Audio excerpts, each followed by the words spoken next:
What is up, everybody? Welcome back. It is your favorite director's favorite director, and in the famous words of Allison De Laurentiis. Did you miss me?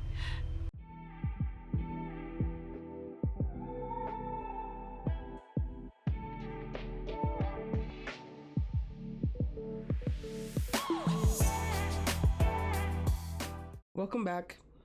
I'm in the same outfit because it's the same day, because I literally couldn't wait to watch this next episode because I have no self-control or self-control. If you didn't see last episode, we watched episode 2 of Erik Tells All. That was kind of about the arrest, and then kind of the defense's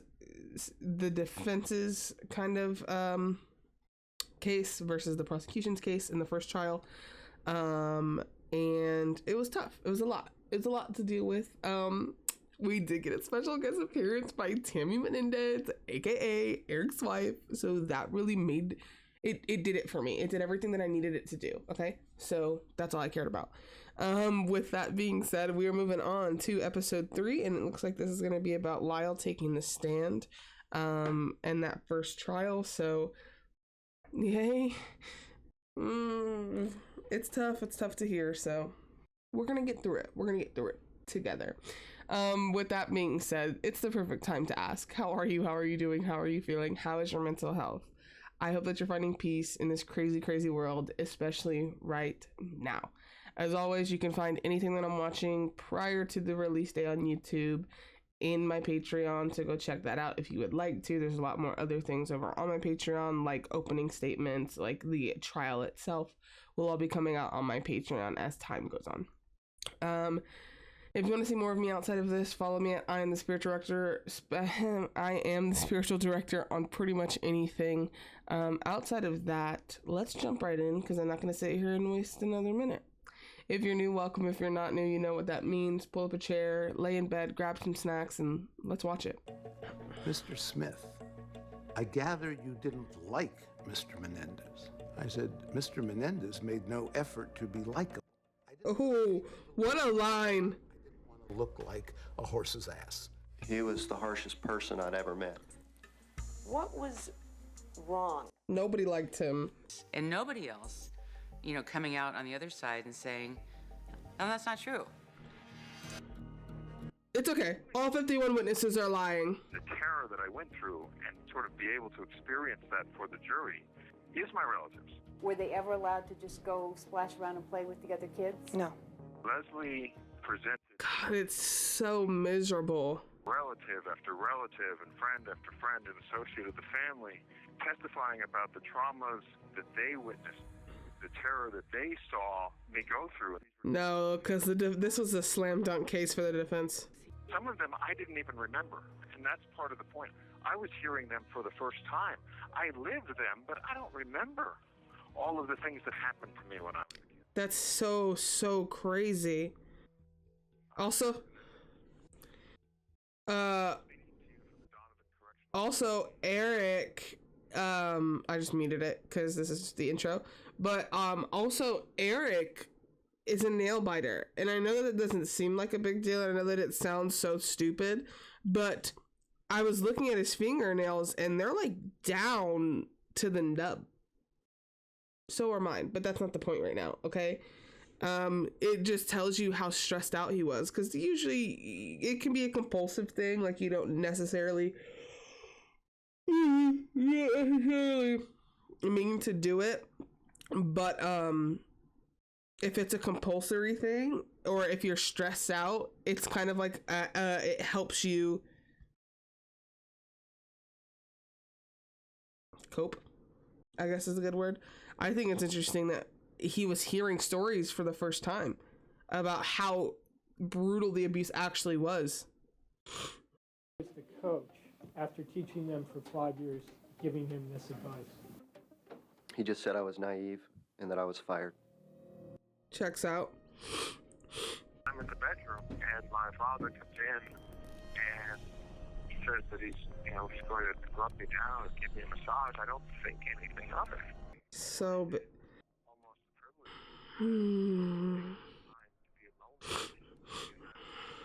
privilege. There would be particular passages about Greeks soldiers having had sex with each other before they went into battle. You are not a Greek soldier. This is not Greek times, and this ain't Greek mythology. All right?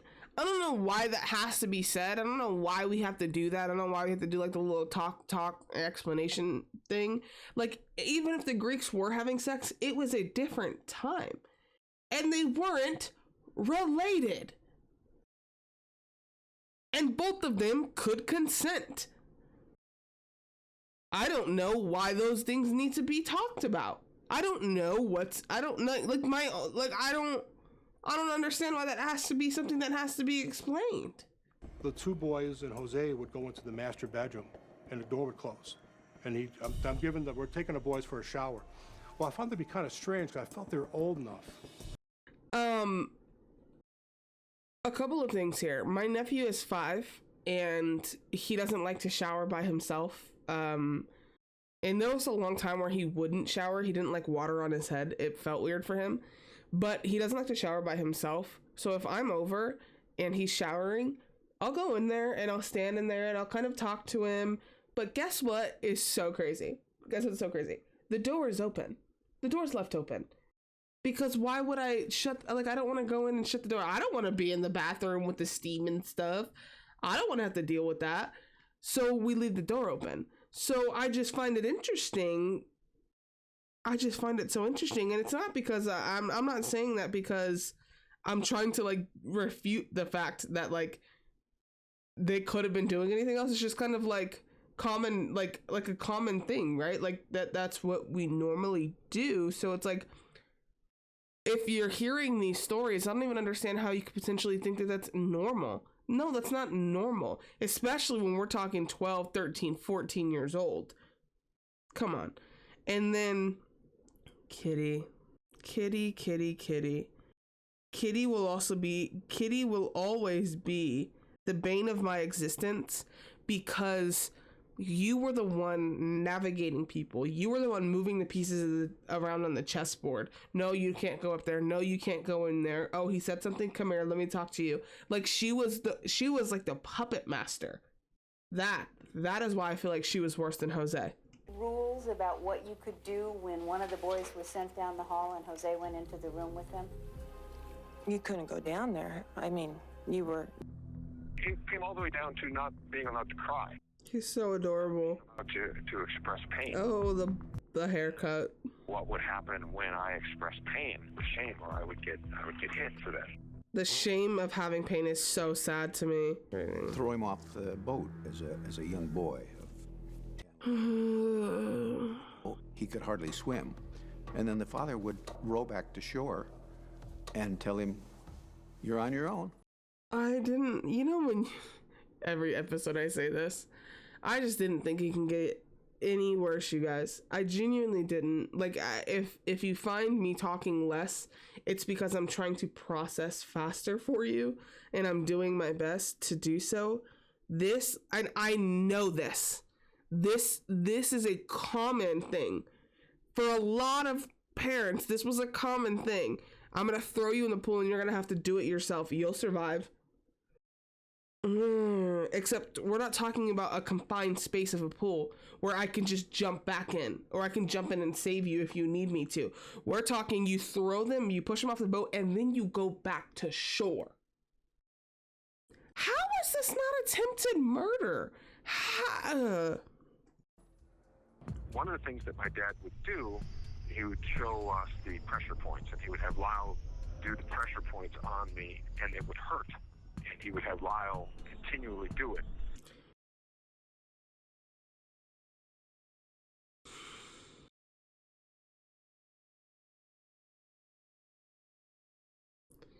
He would have Lyle do the pressure points on me.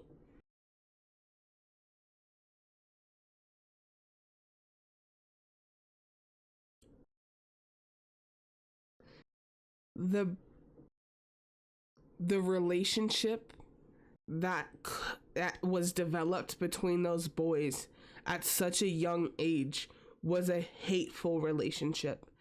based off of what Jose made Lyle do to his brother. And yes, I will sit here to this day and say Jose is the reason why Lyle would have never used his brother had Jose not been a direct correlation to that. Had Jose not been in his life, Lyle would have never used his brother, and he would have never physically used his brother at all. So this is on Jose 100%, and I hope that nobody doubted that. But when you are causing your son to do that, and then it breeds hate in Lyle because my dad hated him, so I hated him, and it breeds hate in Erik. I hate my brother. Why is he hurting me like this? Why doesn't he say no? Lyle stood up and balled his fist and said to Dad, no. Good for you, Lyle. And then he said something that to this day has always resonated with me. He said, I didn't raise you to get weak because you feel another person's pain. I didn't raise you to get weak when you feel another person's pain. You mean you don't want me? You mean you didn't raise me with empathy? What? Oh my God. Do you know what? You know what I will say, and what I hope that we can all agree on is, thank goodness they took their parents' lives at the, like, oh God, this sounds so bad. Hold on. Let me figure out how to word this, okay? Had these boys not been inherently good, which I do believe that the world is inherently good, I think that people just make really bad decisions. You get an exception when the ego is far greater than most, right? So we operate most of the time 80% ego, 20% higher self.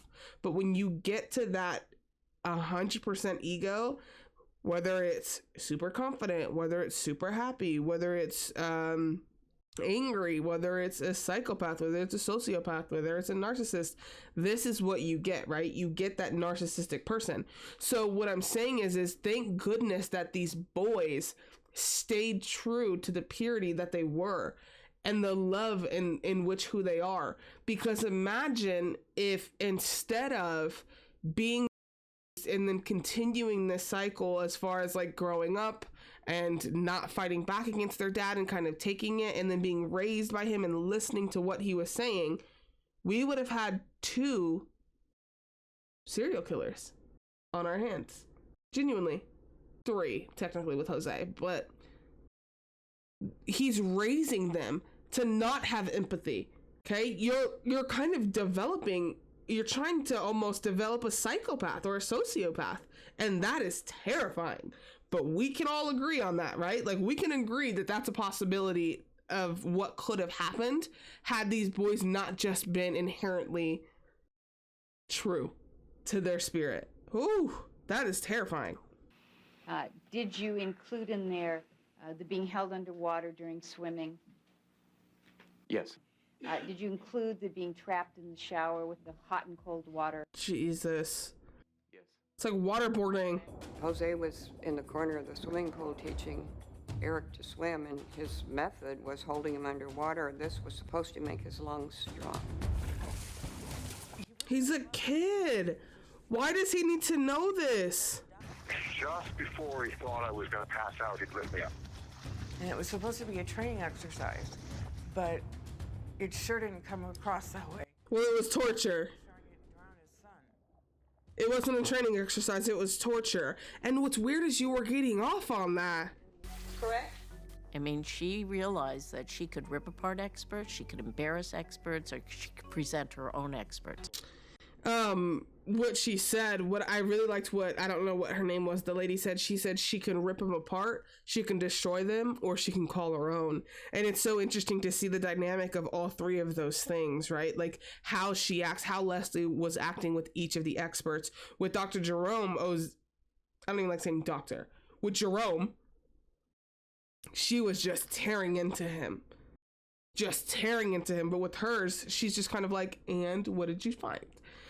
Which, she's a great attorney. I don't know why, like, that's not a doubt. If I had the flowers right now, I would give them to her. Because I stood up to him, and I told him that he needed to back off. To dope shot. The struggle to live up to the expectations. The expectations in the family of being worthy of being a Menendez, being good enough to carry the family name. And that there's a lot of weight attached to that. I just want you to know. There's a lot of weight attached to that. And it doesn't matter if it's the Menendez name. It doesn't matter if it's your house name, your legacy's name. It doesn't matter. There's weight attached to that. Expectations have got to stop being set for stuff like that, because that's not what we're here to do. I'm not here to I'm not here to live up to your expectations of what I need to do to uphold the family name. That's not my job. My job is to live the best life that I can and be the best version of who I am. And sometimes that's not going to match up. Sometimes that's not going to look like what you want it to look like. But I guarantee you it's going to look exactly how I need it to. And that was the problem. It's too much weight to live up to. That's not realistic. Lyle was extremely talented. He had a really good game. Erik had a more laid-back personality. Dealing with Jose was a very difficult. I know that was miserable as a coach. That's when my dad taught us. He said the difference between great and mediocre was when you were at the edge of collapse. Wrong. So wrong. No. The difference between great and mediocre is who you are as a person. It's not pushing your body. The misconception that we have today when it comes to athletes is that pushing your body means that you're better than, you're greater than, which is so not true. I will consider you greater than when you listen to your body, because we're not talking about this version, we're talking about the future you. If the consequences for your future are going to be worse because you don't listen to your body and you don't take a break and rest it when you need to, then no, you won't be playing today. No, you won't be practicing today. I think that we're so used to this assumption that we have to consistently play, we have to consistently practice to be the best, when in reality, being the best, part of that is knowing when you have to listen to your body.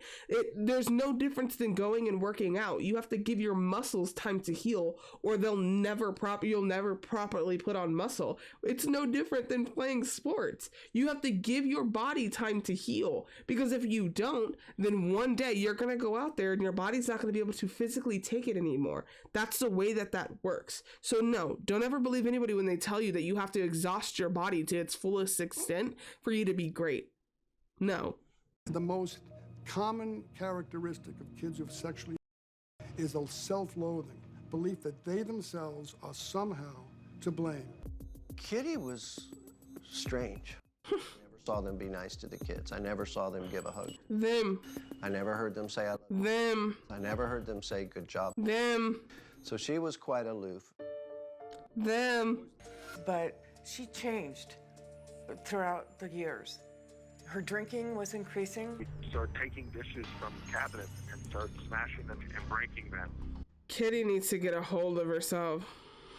Just to get a grip. Find out what happened. To find Kitty is... No, a glass didn't fall. She's chucking dishes. The closet was a terrifying place for me. Probably made him claustrophobic. Well, she always looks so loopy. Well, every house I've ever been in, above the oven is your spice cabinet. My instinct was just to open that cabinet up. It's filled. Jesus. You do not go in those cabinets. I looked at her and I said, "Are you okay?" And she's like, "You don't need to know you don't need to know if I'm okay." And she was just real negative to me at that point. And I never seen that side of her. Yeah, it's because you caught her. Yeah, you caught her. That's why she was like that. It was quite apparent that she was a woman in anguish, that she was terrified, frightened of something. When I told her that... Jose. I got so angry because she could have protected her kids and she didn't. Correct. And yet I think she probably did the best she could, but... No. Well, she talked of herself. I think I was 15, maybe I was 16 when I found the first suicide letter. I'm trying to give grace because this is sad. Nobody should ever feel like they should have to take their life, but there's That's it. That's the most amount of grace that I can give to her. Why did she never enter her son's room when Jose Menendez was alone with him? Not a good enough excuse. She was not. No. I'm sorry, but no. Saw Mrs. Menendez throw things at her children? Yes. Did you ever report her for child abuse? No. Didn't feel like it was her place. She was living with somebody who was pretty self-absorbed, maybe even narcissistic. She was also narcissistic. Again, Kitty was a narcissist as well. Okay, you can't recognize that in somebody else without recognizing it in yourself as well. At least you shouldn't. You shouldn't look for that in somebody else and not within yourself. But Kitty was also a narcissist, and she was just better at hiding it, clearly. Listen to what her family is saying. Yeah, no, I didn't see that part of her. She was my favorite aunt, but behind closed doors, she was the boys as well. You were just as bad as Jose. She's also a narcissist. She was just better at hiding it. Jose didn't care who knew he was a narcissist. Kitty, she cared who knew. And she covered it up with drinking and drugs. Over the years and putting up with it and learning, I think that this was normal. There's often a trail of abuse. To an extent. I can agree with that to an extent. I could have been something, if it wasn't for you. You ruined my life. She would scream, "You've ruined it. Do you hear me? I'll never be anything. I gave up my whole life for you." No, Kitty. Kitty gave up her whole life for Jose, and this is what came along with that. But she doesn't have anybody else to blame but herself, and she can't bring herself to do that because most narcissists will never blame themselves. So she has to blame somebody else. She has to take that on, and somebody else has to be responsible because it's never going to be her fault. Kitty will never have put herself in this position. She didn't do this. The boys did this. They were born. And that's the problem here. I don't think Kitty ever wanted to have children. I remember her exact Clearly. words were, "No, never, absolutely never have children. They only serve to drive a wedge between a man and his wife." Weird thought process. All mothers on a base level love their children. And so that's how I have to see it, and that's how I want to see it. I just think genetically that a mother loves her child. And I said this before because I reacted to this portion of Kitty. I don't think this is where I would disagree with Erik. And I know why he's saying it. He's saying it because it's all he has to hold on to. He can't, for him, it would be harder to go through life believing that his mom never loved him versus she loved us on a base level because mothers have to, right? No. Unfortunately, there are plenty of mothers who absolutely cannot stand the fact that they got pregnant and had a kid. And she was one of them because, as I've said before, on a base level, you protect your children. On a base level, there's such a drastic maternal instinct that nothing is going to hurt you. I can't deal with seeing you in pain on a base level. And that's just human empathy and human decency. She didn't even have that. I don't know. I've never been able to reconcile it. And so I say these things to myself to sort of give me peace because I want my mom to have loved me. Which, I get it. The problem with the media is that they discounted the very real defense that the Menendez brothers put forth. I guess people who understand other people, who are empathic towards children, have the right perception of Erik. And won't understand, who are angry and hate-filled, don't.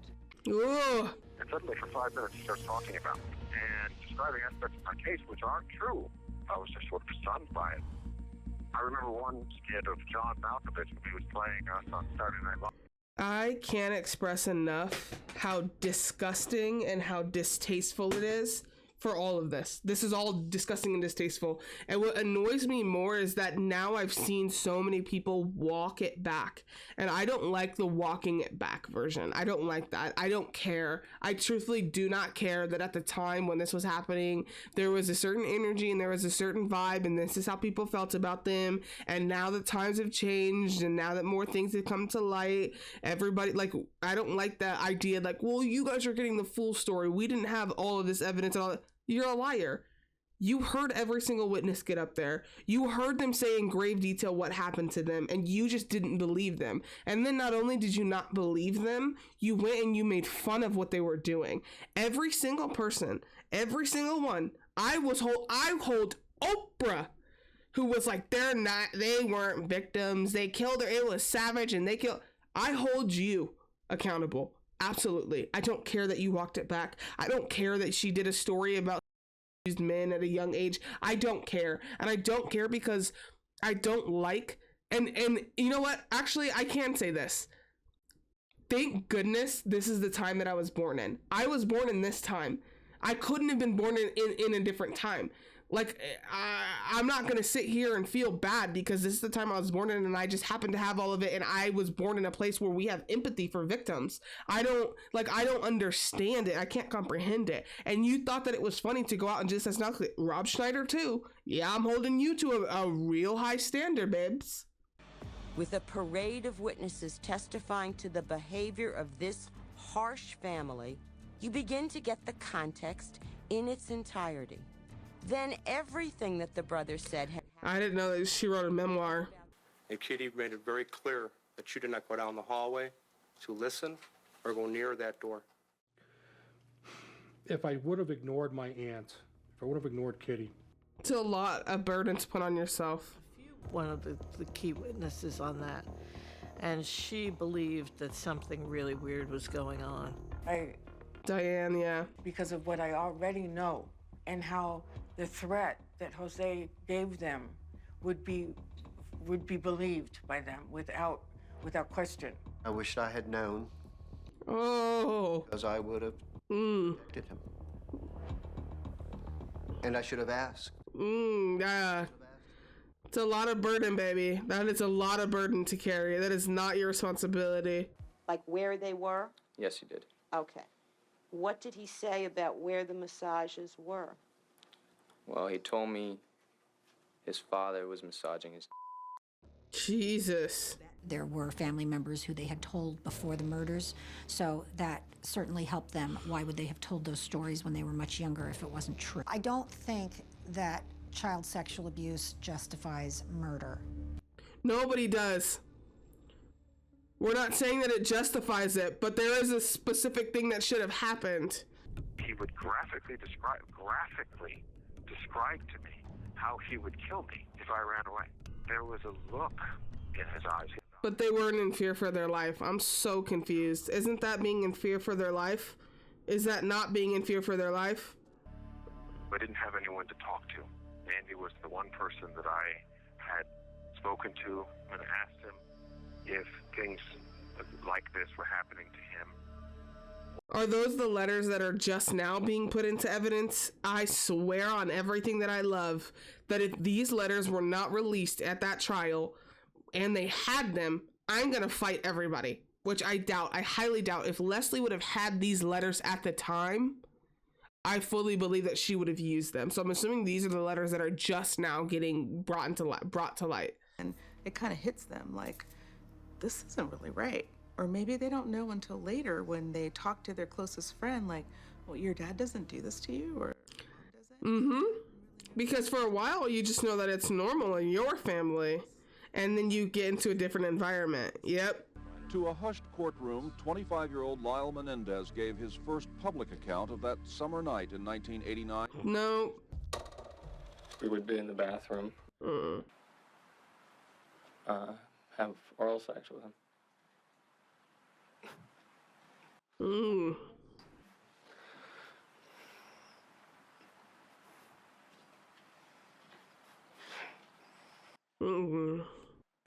And did he try to anally penetrate you with something else? He did. And what was it? Cannot. This will never get any easier, ever. Talked about, and hearing it, and hearing Lyle talk about the pain that we went through, it Ugh. I couldn't imagine being a family member hearing this for the first time. I could not imagine. That it hurt me.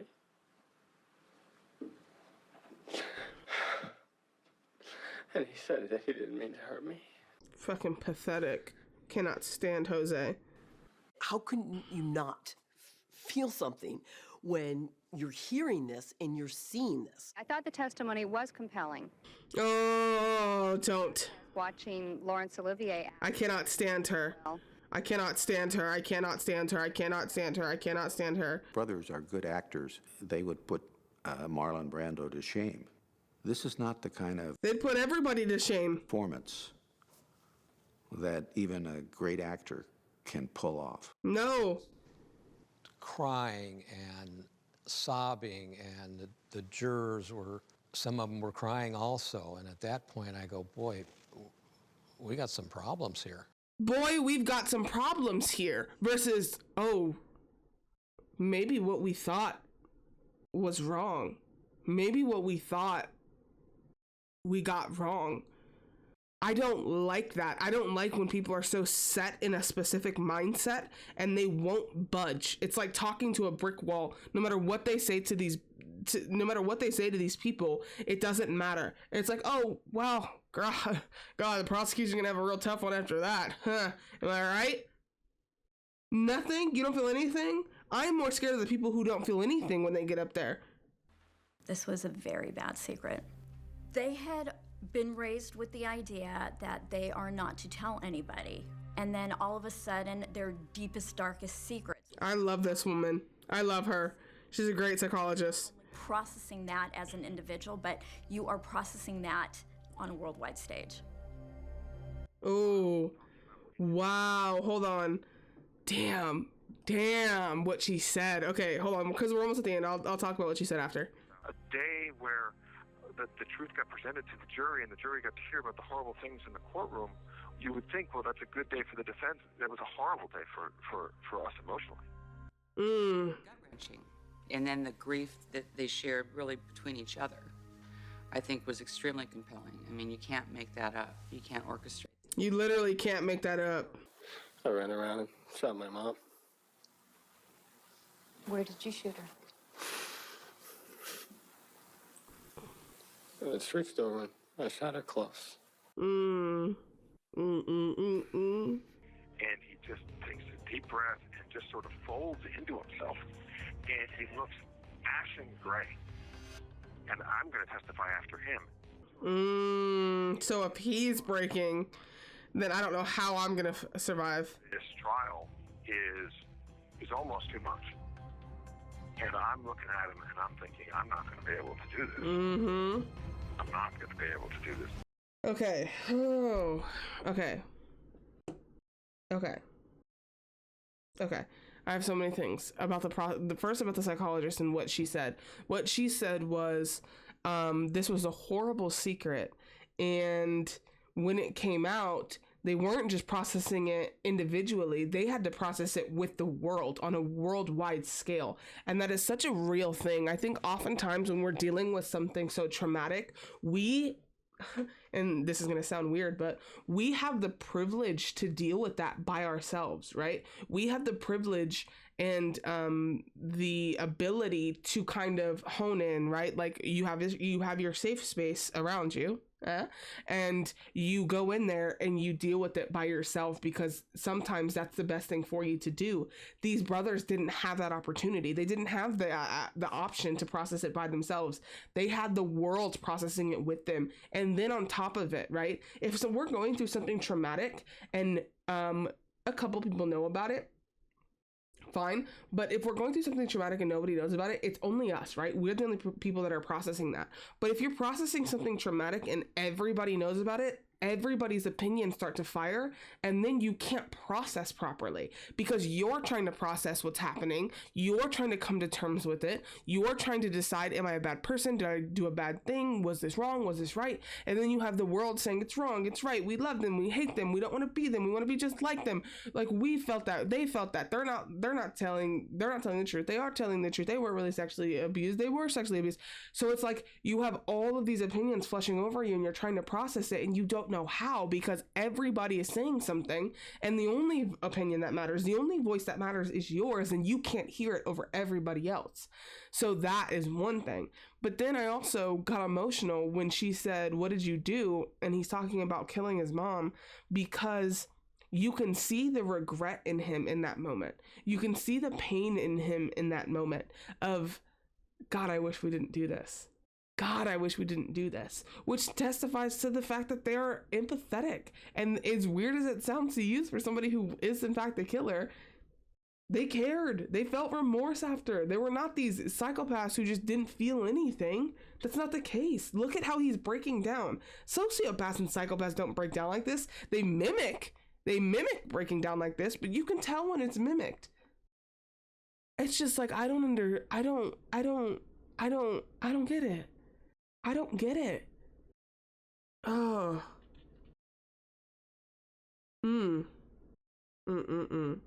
Okay. We have 2 more episodes of this to watch, and I'm gonna get to them with you guys. But gee williker, I'm gonna need a break after this, because whew. Let me know how you guys are feeling down in the comments. I do see everything that you guys are saying. I'm doing my best to get to all of you guys. Keep having discussions down in the comments. I like seeing it. I like learning new information.